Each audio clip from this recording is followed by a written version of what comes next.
India market invest মাইন্ডসেটে আপনাদের স্বাগত। যারা চ্যানেলে নতুন এসেছেন তাদেরকে বলবো প্লিজ চ্যানেলটাকে সাবস্ক্রাইব করবেন, একটা লাইক করবেন, বেল আইকনটা প্রেস করবেন। চলুন আজকের মার্কেট রিলেটেড নিউজ নিয়ে আলোচনা করি, কী হালচাল মার্কেটে দেখা গেছে সেগুলো নিয়ে আলোচনা করি। নিফটি, দেখুন নিফটি 50 আজকের দিনে কিন্তু প্রথমে ওপেন হয়েছে পজিটিভ ওপেন হওয়ার পরে তারপরে কী এসছে, তারপরে নিচে আসার পরে আবার ওপরে উঠেছে, লাস্ট মুভমেন্টে আবার কিছুটা নিচে এসে কিন্তু ওভারঅল পজিটিভ রিটার্ন দিয়েছে। কত? 0.61% কিন্তু রিটার্ন দিয়েছে। তো মোটামুটি ঠিকঠাক আছে বলা যেতে পারে। আইআরএফসি, দেখুন Indian railway finance corporation limited, এই কোম্পানিটা কিন্তু তাভাই মাচিয়ে রেখেছে, কারণ কন্টিনিউয়াসলি কোম্পানিটা কিন্তু আপসাইড মুভমেন্ট দেখাচ্ছে। দেখুন আজকের দিনে কিন্তু 6%-এর সাথে কিন্তু কোম্পানিটা তার 52 হাই কিন্তু মেরেছে। 52 হাই বলুন, অল টাইম হাই বলুন, 101 পর্যন্ত চলে গেছে। ঠিক আছে, তো আমরা যদি 5 দিনের রিটার্ন দেখি, দেখুন 5 দিনে 18%, এক মাসে দেখলে দেখা যাবে 31%, 6 মাসে দেখলে দেখা যাবে কোম্পানিটা 202% করে দিয়েছে ইনভেস্টারদের। এক বছর দেখলে দেখা যাবে কোম্পানিটা কিন্তু 181% রিটার্ন দিয়েছে। তো সেই জায়গায় দাঁড়িয়ে কোম্পানিটা কিন্তু কন্টিনিউয়াসলি আপসাইড মুভমেন্ট দেখাচ্ছে এবং ইনভেস্টারদের পয়সা কিন্তু কয়েক গুণ বাড়িয়ে দিয়েছে। এই কোম্পানিটা কিন্তু আমি সান্টা ক্লজ পিক হিসেবে আলোচনা করেছিলাম, ডিটেলসে আলোচনা করেছিলাম। কোম্পানি কিন্তু এই 100তেও থাকবে না, কোম্পানি এখান থেকে কয়েক গুণ রিটার্ন কিন্তু মানিয়ে নিতে পারে, কারণ গভর্নমেন্ট কিন্তু 54 লাখ করোড় হচ্ছে একটা, আমি সেখানে ডিটেলসে আলোচনা করেছি, 54 লাখ করোড় হচ্ছে রেলওয়ে ইনফ্রাস্ট্রাকচার ডেভেলপমেন্টের জন্য কিন্তু খরচা করবে 2030-এর মধ্যে। তো বলতে পারেন 2030-এর মধ্যে কার মাধ্যমে? এই আইআরএফসির মাধ্যমে কিন্তু খরচাটা করবে। তো সেই জায়গায় দাঁড়িয়ে এই কোম্পানিটা কিন্তু এভারগ্রিন স্টক, অ্যাটলিস্ট 6 বছরের জন্য আরামসে ইনভেস্টারদের কয়েক গুণ রিটার্ন কিন্তু বানিয়ে দেবে। দেখুন কোনো বাই রেকমেন্ডেশন না, জাস্ট আমি আপনাদের সাথে আলোচনা করছি, কারণ এই জন্যই কন্টিনিউয়াসলি কিন্তু কোম্পানিটা এরকম একটা পারফরমেন্স দেখাচ্ছে। কোম্পানিটা কিন্তু আগামী দিনেও ভালো পারফরমেন্স দেখাবে। নেসলে ইন্ডিয়া, দেখুন নেসলে ইন্ডিয়া আজকের দিনে কত? প্রায় 5%-এর কাছাকাছি কিন্তু কোম্পানিটা আপসাইড মুভমেন্ট দেখিয়েছে। 5% ক্রস করে গেছিলো, তারপরে শেষের দিকে দেখুন 5%-এ এসে কিন্তু ক্লোজ হয়েছে, 5%-এর কাছাকাছি এসে ক্লোজ হয়েছে। তো কোম্পানিটা এতটা বাড়ার পিছনে কারণ কি? কোম্পানির যে স্প্লিটের কথা আমরা শুনেছিলাম যে ফেস ভ্যালু 10 থেকে 1 করবে, অর্থাৎ 1:10 যে স্প্লিট, সেই স্প্লিট কিন্তু কোম্পানি রেকর্ড ডেট ডিক্লেয়ার করে দিয়েছে। তো রেকর্ড ডেট কবে? 5ই জুন। তার জন্য কিন্তু কোম্পানিটা কালকেই পাওয়া গেছে নিউজটা, যার জন্য কোম্পানিটা কিন্তু আজকে প্রায় 5%-এর কাছাকাছি বেড়েছে। তো 25,000 রয়েছে, 25,499। তো কোম্পানি কিন্তু এখান থেকে যদি স্প্লিট দেয় তাহলে কিন্তু 10 দিয়ে ডিভাইডেড করলে যেটা হবে সেটা হচ্ছে তার প্রাইস হবে আফটার স্প্লিট, অর্থাৎ 5ই জুন থেকে কিন্তু ওই প্রাইসটা আপনারা দেখতে পারবেন। তো যারা ভাবছেন যে এই কোম্পানি কিনবেন, তারা কিন্তু হচ্ছে যখন স্প্লিট দেবে তখন কিন্তু কিনতে পারেন, বা এখনও কিনতে পারেন, সেটা আপনাদের ব্যাপার। তো কোম্পানি আজকে কিন্তু এই বাড়ার পিছনে এটা হচ্ছে কারণ। আমি আরেকটা ভিডিওতে এই কোম্পানি নিয়ে ডিটেলস আলোচনা করেছি, তার ফান্ডামেন্টাল, কবে কী স্প্লিট, কী বৃত্তান্ত, যা কিছু আছে সব আলোচনা করেছি। আমি ডিসক্রিপশন বক্সে লিঙ্ক দিয়ে দেবো, সেটা আপনারা চাইলে দেখে নিতে পারেন। দেখুন ভারত ইলেকট্রিক মানে বেল কোম্পানিটা কোন সেগমেন্টে কাজ করে? ডিফেন্স সেগমেন্টে তো কাজ করে, তার সাথে কোম্পানিটা কিন্তু ইলেকট্রনিক গুডস প্রোভাইড করে। ডিফেন্স সেক্টর বলুন, এরোস্পেস বলুন, অটো সেক্টরেও কোম্পানিটার এক্সপোজার রয়েছে, এবং তার পাশাপাশি কিন্তু কোম্পানিটা ইভিএম তৈরি করে। ঠিক আছে, যে আমরা ইভিএম ভোটের সময় যে ইভিএমের মাধ্যমে হচ্ছে ভোট দিই, সেই ইভিএমও কিন্তু কোম্পানিটা তৈরি করে। তো শের খান এই কোম্পানি নিয়ে বুলিশ, এবং এই কোম্পানিটার টার্গেট কিন্তু 210 দিয়েছে। ঠিক আছে,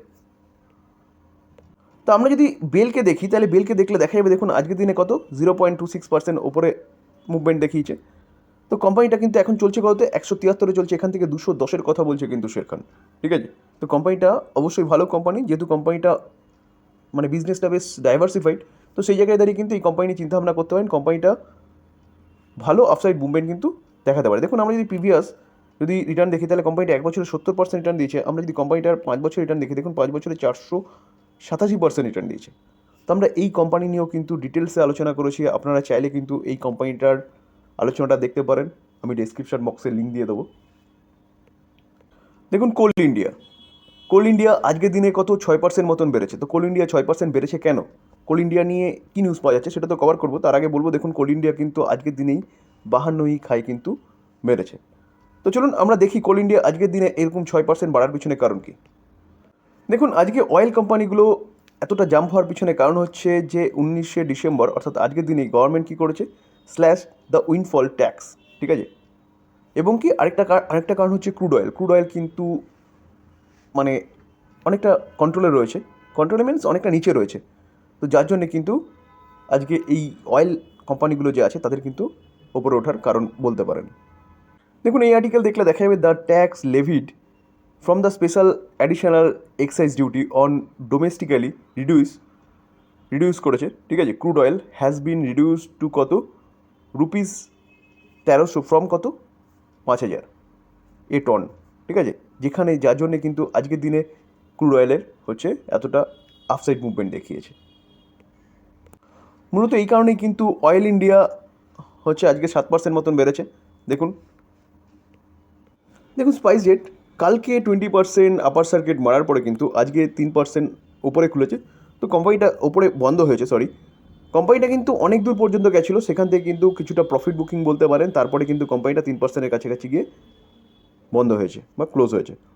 তো কোম্পানিটা এতটা বাড়ার পিছনে কারণ কি? কোম্পানিটার বাড়ার পিছনে যদি কারণ বলে তাহলে কোম্পানিটার সেই বাড়ার পিছনে কারণ হচ্ছে ব্যাংকক্রাফটে যুক্ত যে গো ফার্স্ট, তারা কিন্তু বিড আনতে চলেছে। এই কোম্পানিটা কিন্তু সেই বিডে পার্টিসিপেট করছে শোনা যাচ্ছে। তো সেই জন্যই কিন্তু কোম্পানিটা এতটা আপসাইড মুভমেন্ট দেখছে। তো অর্থাৎ বলা যেতে পারে যে কোম্পানিটা বিজনেস কিন্তু ট্র্যাকে আসছে, অর্থাৎ কোম্পানিটা তার বিজনেসটাকে এক্সপ্যান্ড করছে এবং বিজনেসটাকে ভালো মতন কিন্তু সেট আপ করছে। আবার আইডিএফসি ফার্স্ট ব্যাঙ্ক, দেখুন আইডিএফসি ফার্স্ট ব্যাঙ্ককে নিয়ে কিন্তু একটা নিউজ আসছে। আজকে কোম্পানিটা কত 0.56% ওপরে আপসাইড মুভমেন্ট দেখিয়েছে। কোম্পানিটা যদি দেখি তাহলে কিন্তু ওপেন হয়েছিল অনেক হাইয়ে। কোম্পানিটা ওপেন হয়েছিল কত? ওপেন হয়েছিল 92.45 ওপেন হয়েছিল। সেখান থেকে ক্লোজ হতে হতে কোম্পানিটা কিন্তু কতটা এসছে 90-25 কিন্তু কোম্পানিটা ক্লোজ হয়েছে। তো কোম্পানিটার কী নিউজ পাওয়া যাচ্ছে দেখুন এই আর্টিকেল দেখলে দেখা যাবে কি আইডিএফসি ফার্স্ট ব্যাঙ্ক আজকে কিন্তু 3%-এর মতন বেড়েছিল। তো বাড়ার পিছনে যদি কারণ বলেন তাহলে কি আরবিআই কিন্তু আইডিএফসি ফার্স্ট এবং আইডিএফসি ফার্স্ট ব্যাঙ্ক এবং আইডিএফসি ফাইন্যান্সিয়াল হোল্ডিং যে কোম্পানি দুটো যে মার্জারের কথা বলা যাচ্ছিল সেটা কিন্তু আরবিআই অ্যাপ্রুভ করে দিয়েছে। তো আরবিআই অ্যাপ্রুভ করে দিয়েছে, তো স্বাভাবিকভাবেই করবেই। তো সেই জায়গায় দাঁড়িয়ে কিন্তু অনেকটা এগিয়ে গেল আইডিএফসি ফার্স্ট এবং আইডিএফসি যে ব্যাঙ্ক, সেই দুটো মার্জারের ক্ষেত্রে অনেকটা কিন্তু তারা এগিয়ে গেল। তো যার জন্যই কিন্তু আজকে আইডিএফসি ফার্স্ট ব্যাঙ্কের মধ্যে প্রথমে একটা আপসাইড মুভমেন্ট ভালো দেখা গেছিলো 3%-এর কাছাকাছি বা 3% মতন। তারপরে কিন্তু কোম্পানিটা এরকম একটা জায়গায় এসে ক্লোজ হয়েছে। বহু চর্চিত আইপিও হচ্ছে মতিসন্স জুয়েলার্সের আইপিও। সে আইপিও দেখুন অ্যাপ্রক্সিমেট বলা যেতে পারে রিটেল অল ওভার কিন্তু 39 টাইমস হচ্ছে সাবস্ক্রিপশন হয়ে গেছে আজকে সেকেন্ড দিন, এবং রিটেল ক্ষেত্রে কিন্তু 52 টাইমস হচ্ছে সেকেন্ড দিনে সাবস্ক্রিপশন হয়েছে। তো এতটা বাড়ার পিছনে, এতটা সাবস্ক্রিপশন হওয়ার পিছনে যদি কারণ বলেন তাহলে হচ্ছে মেন কারণ হচ্ছে জিএমপি অর্থাৎ গ্রে মার্কেট প্রিমিয়াম। কোম্পানিটার 18 তারিখ অর্থাৎ কালকে গ্রে মার্কেট প্রিমিয়াম ছিল কত 120, আজকে কিন্তু 100 নয়, কিছুটা কমেছে।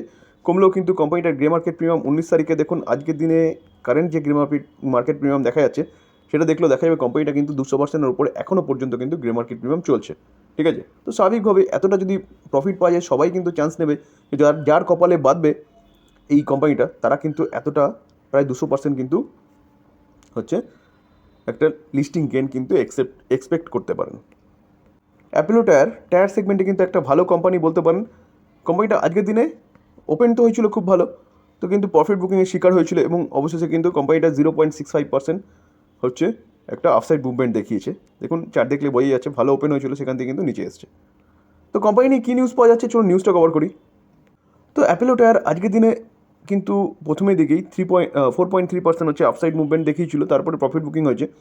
তো 19 তারিখে দেখুন 3.6% স্টেক, ঠিক আছে, 2.3 করোড় শেয়ার, মানে পার্সেন্টেজ হিসেবে বললে ওইটা, আর 2.3 করোড় শেয়ার কিন্তু কী হয়েছে হ্যান্ড চেঞ্জ হয়েছে, change hand in block deal. তো এখনও বায়ার সেলার কে সেটা এখনও ডিটেলসে পাওয়া যায়নি কিন্তু। তো যার জন্য কিন্তু আজকে অ্যাপোলো টায়ার প্রথম দিকে এতটা আপসাইড মুভমেন্ট দেখিয়ে তারপরে কিছুটা প্রফিট বুকিং বলতে পারেন। দেখুন আরবিজেড জুয়েলার্স যে আইপিও, আরেকটা জুয়েলারি সেগমেন্টের আইপিও, সেই আইপিও কিন্তু আজকের দিনে ওপেন হয়েছে। আজকের দিনে কত 1.63 টাইমস কিন্তু সাবস্ক্রিপশন হয়েছে, তো ফুললি সাবস্ক্রিপশন কিন্তু হয়েছে। তো সেই জায়গায় দাঁড়িয়ে দেখুন যদি আপনাদের আইপিও রিলেটেড কোনো কোম্পানির ডিটেলসে ভিডিও দরকার হয় তাহলে আমাকে কমেন্টস করতে পারেন, তাহলে আমি কিন্তু এটা তৈরি করে দেবো। আরবিজে জুয়েলার্স যেটা কোম্পানিটার কথা বলছিলাম, সেই কোম্পানিটা 19 তারিখে ওপেন, অর্থাৎ আজকের দিনে ওপেন হচ্ছে এবং 20 তারিখে হচ্ছে ক্লোজ হবে। এবং তার যে ভ্যালু রেখেছে, রেঞ্জ রেখেছে সেটা কত 90 থেকে 100। ফেস ভ্যালু কী আছে, ফেস ভ্যালু হচ্ছে 10, ঠিক আছে।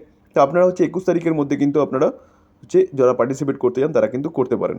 সেখানে লট সাইজ কী রাখা হয়েছে দেখুন, লট সাইজ রাখা হচ্ছে 150 শেয়ার, ঠিক আছে। কোম্পানিটার সম্বন্ধে যা নিউজ পাওয়া যাচ্ছে এখনও গ্রে মার্কেট প্রিমিয়াম কিন্তু এখনও 0 দেখাচ্ছে, ঠিক আছে। অর্থাৎ কোম্পানিটা কিন্তু তার ইস্যু প্রাইসেই কিন্তু এখনও ট্রেড করছে। বা ট্রেড মিনস দেখুন which means share are trading at their issue price 100 no premium বা no discount or discount in the grey market premium according to the topsharebroker.com। তো সেই জায়গায় দাঁড়িয়ে এই ছিল হচ্ছে আজকে মার্কেট রিলেটেড নিউজ। যদি নিউজগুলো ভালো লাগে তাহলে প্লিজ চ্যানেল নতুন এসেছেন তারা কিন্তু চ্যানেলটাকে সাবস্ক্রাইব করবেন, একটা লাইক করবেন, বেল আইকনটা প্রেস করবেন। থ্যাংক ইউ, ভালো থাকবেন।